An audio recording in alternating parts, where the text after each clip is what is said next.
sungguh azabku amat pedih. Itu adalah janji Allah kepada orang-orang yang bersyukur dan ancaman Allah bagi orang-orang yang kufur.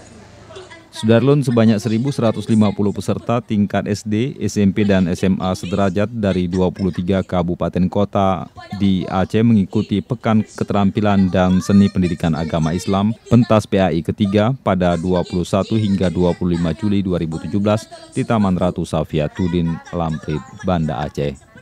Ajang perlombaan tersebut dibuka Wakil Gubernur Aceh Insinyur Nova Iriansyah MT Jumat malam di Kompleks Kebudayaan Aceh itu. Umur saya 10 tahun.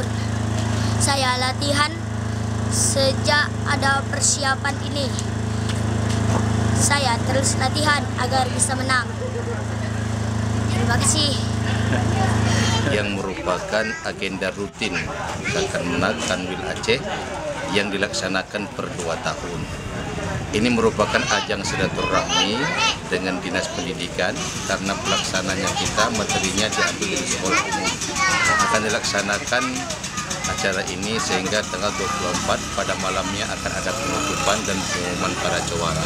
Kegiatan yang digelar kantor wilayah Kementerian Agama Kanwil Kemenak Provinsi Aceh itu terdiri atas 8 cabang perlombaan, yakni Musabakah Tilawatil Quran atau MTQ, Lomba Pidato PAI atau LPP, Musabakah Hifzil Quran atau MHQ, Lomba Cerdas Cermat PAI LCP, Lomba Kaligrafi Ilsam LKI, dan Lomba Seni Nasid LSN, serta Lomba Debat PAI LDP, dan Lomba Kreasi Busana atau LKB.